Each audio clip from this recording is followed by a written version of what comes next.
Welcome to JKSSB online tutorial. मैं हूं सतीश और आप देख रहे हैं daily current affair lecture series for your upcoming JKSSB exams. Alright, so आज की एक्साइटमेंट आप लोगों के साथ जो शेयर करने वाला हूं वो ये कि अब जो हमारी बुक्स हैं, जो पर्सनली बुक्स हमने लॉन्च करी है जेकेएसएसबी के previous year papers plus 5000 subject wise MCQs के ऊपर, वो फाइनली मार्केट में लॉन्च हो चुकी है, जम्मू कश्मीर के शॉप्स में आ गई है। अब मैं आपको बताने वाला हूं किस किस शॉप पे अवेलेबल है।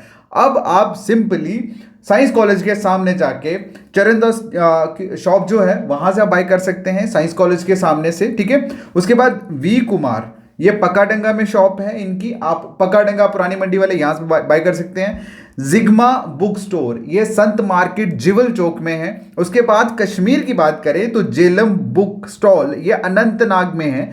ऑलराइट, सो यहाँ पर जो हमारी बुक्स हैं वो पहुंच चुकी हैं। अब आप जितने भी कैंडिडेट हो फाइनली इन दुकान पे जाके आप लोग बुक जो है वो बाय कर सकते हैं। मेरी पर्सनल रिकमेंडेशन और एक्सपीरियंस के बेसिस पे मैं एक चीज़ कहता हूँ कि ये बुक देखो, आपका पर्सनल माइंड सेटअप है, आप क्या सोचते हो सकता है मेरे लिए जो चीज़ अच्छी हो या मेरे एक्सपीरियंस के हिसाब से मुझे लगता है कि आपके लिए बेनिफिशियल हो। आपका दिमाग कुछ और तरह का भी हो सकता है, सभी लोग एक जैसे नहीं होते, बट मैं अपने एक्सपीरियंस के बिहाफ पे आप लोगों को ये बोल सकता हूं कि ये बुक आप लोगों की प्रिपरेशन में 110%, I am not saying 100%, 110% help करेगा। ऑलराइट, तो मेरी रिकमेंडेशन पे बुक का प्राइस सिर्फ 299 है, सिर्फ 299। आपको दुकान पे जाना है, उनको बोलना है, और हो सकता है वो अपनी तरफ से कुछ डिस्काउंट भी आपको कर दें, वो उनकी मर्जी है, ठीक है। लेकिन इस बुक का प्राइस हमारी तरफ से 299 है। ऑलराइट, तो मैं एक चीज बोलूंगा कि एक दिन मोमो की प्लेट कम खाना, ये बुक बाय कर लेना, और उसे अगर अपने दिल से पढ़ाना, ये जेकेएसएसबी का आईना आप लोगों के सामने रख देगा। बहुत सारे लोग कहते हैं पेपर में ये हो रहा है, स्कैम हो रहा है। मैं सच कहता हूं, लोगों को डायरेक्शन ही भूल चुके हैं जेकेएसएसबी की।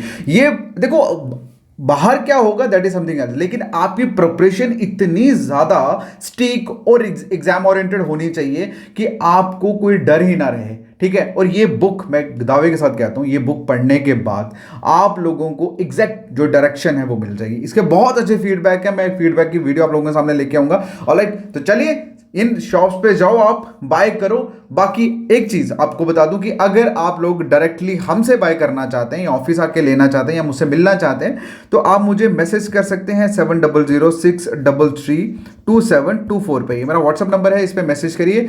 आप ऑफिस आके बाय कर सकते हैं या आप ऑनलाइन करना, आप ऑनलाइन भी मतलब अवेलेबल है। उसके बाद अगर आप मुझसे मिलना चाहते हैं तो भी आप ऑफिस आके मिल सकते हैं। ऑलराइट, बाकी इन शॉप्स पे बुक्स जो है वो अवेलेबल है। ऑलराइट, चलिए चलते हैं, स्टार्ट करते हैं आज का हमारा लेक्चर। हमारे लेक्चर का जो पहला क्वेश्चन है, टॉप मोस्ट इंपॉर्टेंट क्वेश्चन ने पूछा है कि बताइए जो इंडियन बजट है 2023 का, 2023 का जो इंडियन बजट है, बताइए उसमें मिनिस्ट्री ऑफ डिफेंस के लिए कितना बजट एलोकेट किया है, कितना अमाउंट जो है मिनिस्ट्री ऑफ डिफेंस ने मतलब एलोकेट किया है for what, for the defence purpose in the Indian budget 2023, ठीक है। तो इसका जो आंसर है दैट इज 5.94 लाख करोड़। कितना? 5.94 lakh crore. Alright, so guys, ये अगर हम बात करें लास्ट मतलब ओवरऑल एलोकेशन जो है डिफेंस के लिए वो कितना है, मतलब कितना अलॉटमेंट हुआ है डिफेंस के लिए, 5.94 लाख करोड़, ठीक है, for the fiscal year 2023 budget के हिसाब से, ठीक है।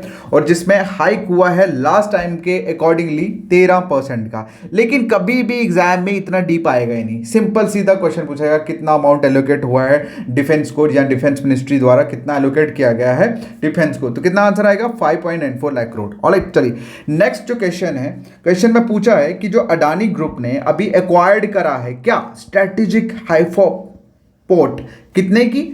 1.2 बिलियन डॉलर्स की। बताइए ये जो हाइफोपोर्ट है ये किस कंट्री में लोकेटेड है, ठीक है। इसका जो आंसर है दैट इज इजराइल। क्या आंसर है इसका? इजराइल। अब देखिए ये मुद्दा थोड़ा इंटरनेशनली है, लेकिन according to the JKSSB current affair exam, इसका सिर्फ आपको अगर ये पता है कि अडानी ने किसके मतलब जो एक्वायर्ड करा है वो कौन सी जगह पे है, किस स्टेट किस कंट्री में है, it is more than enough, ठीक है। लेकिन अब इस पे जोर क्यों देने वाला है, क्योंकि जो अडानी था मतलब अभी ये 3rd नंबर पे थे वर्ल्ड के रिचेस्ट, अब आई थिंक मुकेश अंबानी ने इनको ओवरटेक करा है, लेकिन सो दैट्स क्योंकि ये रिचेस्ट पर्सन है एशिया के और उसके बाद वर्ल्ड 3rd नंबर थे, अभी मुकेश अंबानी ने इनको करा है, तो ये इकोनॉमी पर्पज से इंपॉर्टेंट बन जाता है, ठीक है। चलिए नेक्स्ट जो क्वेश्चन है दैट इज विहंगम ड्रोन जो है, विहंगम ड्रोन टेक्नोलॉजी जो है वो किनके द्वारा इंट्रोड्यूस की गई है, क्वेश्चन में ये पूछा है। तो इसका जो आंसर है दैट इज महानदी कोलफील्ड द्वारा, ठीक है। तो बेसिकली मिनिस्ट्री ऑफ कोल के अंडर ये जो ड्रोन टेक्नोलॉजी है ये इंट्रोड्यूस हुई है कोल माइंस में, ठीक है। और ये लॉन्च की गई है वेब पोर्टल जो किसके ऊपर बेस्ड है, विहंगम, ठीक है। विहंगम वेब पोर्टल पे इसके ऊपर ये जो टेक्नोलॉजी है ड्रोन टेक्नोलॉजी ये बेस्ड है, क्लियर है। चलिए नेक्स्ट जो क्वेश्चन है, क्वेश्चन में पूछा है कि which of the following country has become the latest member of the international solar alliance. भाई टॉप मोस्ट इंपॉर्टेंट क्वेश्चन है ये कि कौन सी कंट्री लेटेस्ट मेंबर बनी है इंटरनेशनल सोलर अलायंसेस का, जिसे शॉर्ट में ISA बोला जाता है। तो इसका जो आंसर है दैट इज कोंगो। क्या आंसर है, कोंगो, ठीक है। अब कोंगो जो है एक्सटर्नल मिनिस्टर जो है, एक्सटर्नल अफेयर मिनिस्टर जो है किसके, ambassador of Republic of Congo, जिनका नाम है रेमंड सेजबार, इन्होंने इंटरनेशनल सोलर अलायंस फ्रेमवर्क जो है एग्रीमेंट जो है वो साइन करा है ज्वाइंट सेक्रेटरी की प्रेजेंस के अंदर और इंडिया ने वेलकम करा है। बस आपको ये पता होना चाहिए भाई कौन है ISA का new member international solar alliance का, दैट इज कोंगो। बाकी कुछ जानने की जरूरत नहीं है कौन इसका एक्सटर्नल मिनिस्टर है। एक चीज ना हमेशा याद रखना भाई, अगर आपको बेसिक नहीं ना पता तो आपको बीच में घुस के आप उसके चाहे दादा मम्मी नानी के बारे में याद कर लो, उसका भी कोई फायदा नहीं है, ठीक है। आपको बेसिक मैं इसके ऊपर सिखाऊंगा, एक वर्कशॉप लाऊंगा कि आप लोगों को आदत डालूं कि बेसिक कैसे स्ट्रांग करना है, ठीक है। चलिए नेक्स्ट जो क्वेश्चन है दैट इज कि which of the following release the green house gas bulletin. कौन सी इनमें से जो नीचे आपको नाम दिए गए हैं, जैसे for example the world bank group हो गया, यूनाइटेड नेशन एनवायरनमेंट प्रोग्राम हो गया, इंटर गवर्नमेंटल पैनल, ये जितने भी नाम दिए हैं नीचे, इनमें पूछा गया है कि किस डिपार्टमेंट या किस प्रोग्राम द्वारा या किस ऑर्गेनाइजेशन द्वारा ग्रीन हाउस गैस बुलेटिन जो है वो रिलीज करी गई है, ठीक है। तो इसका जो आंसर है that is World Meteorological Organization. क्या, वर्ल्ड मेट्रोलॉजिकल ऑर्गेनाइजेशन ने एक ग्रीन हाउस गैस बुलेटिन जो है वो रिलीज करा है, ठीक है। चलिए नेक्स्ट क्वेश्चन की तरफ मूव ऑन करते हैं। ई-कोर्ट मिशन जो है, ई-कोर्ट मिशन मोड प्रोजेक्ट किसके द्वारा, किस मिनिस्ट्री के द्वारा लॉन्च किया गया है। देखिए ई कोर्ट से पता लगता है कि भैया बात जो है वो अदालत या कोर्ट से रिलेटेड है, तो इसका जो आंसर है that is ministry of law and defence. क्या आंसर है, ministry of law and defence, simply, ठीक है। अब किसके लिए, अब बेसिकली ये ई कोर्ट मिशन जो है ये एक पैन इंडिया प्रोजेक्ट है जो मॉनिटर करेगा और फंड करेगा, मतलब इसको मॉनिटरिंग और फंडिंग जो होगी वो किसके द्वारा होगी, ministry of justice, ministry of law and justice, government of India. किसके लिए, डिस्ट्रिक्ट कोर्ट जितने भी हैं अक्रॉस द कंट्री उनके लिए, ठीक है। चलिए नेक्स्ट जो क्वेश्चन है, इंडिया ने लॉन्च करा एक इनिशिएटिव किसके ऊपर, on critical and emerging technologies, किस कंट्री के साथ मिलके, मतलब इंडिया ने जो लॉन्च करा है initiative on critical and emerging technology with which country, किस कंट्री के साथ मिलके लॉन्च करा है। इसका जो आंसर है दैट इज यूएसए, ठीक है, USA. National Security Adviser NSA Ajit Doval, इन्होंने लॉन्च करा है US India initiative on critical and emerging technologies के ऊपर, ठीक है। ऑलराइट, अब क्यों हुआ है आपको भी पता है, क्योंकि अभी कुछ दिनों पहले चाइना का सर्विलेंस बैलून जो था वो यूएसए के स्काई के ऊपर उसको शॉट किया गया।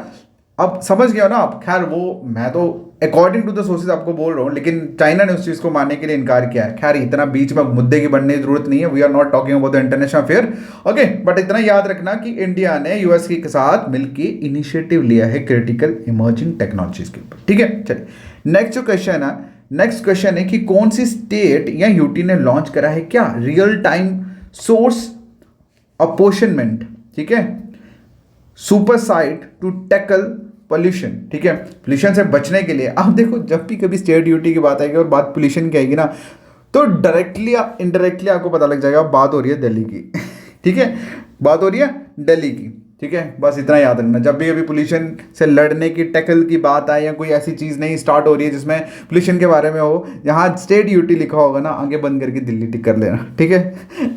90% केसेस में आंसर सही होगा। ओके, चलिए नेक्स्ट क्वेश्चन की बात करते हैं। नेक्स्ट क्वेश्चन में पूछा गया है कि as per the economic survey what is the estimated economic growth rate in 2023-2024। बताइए भाई क्या रहने वाली है। That is 6.5%। ठीक है, एक chief economic adviser doctor V Anand, ठीक है, नागेश्वरन, इन्होंने कहा है कि इंडियन इकोनॉमी जो है वो इसकी ग्रोथ जो है 2023-24 में 6.5% की देखी जा सकती है। ठीक है, चलिए नेक्स्ट जो क्वेश्चन है दैट इज धोलावीरा जो है, जो अभी न्यूज़ में देखा गया, बताओ कौन सी स्टेट या यूटी में लोकेटेड है।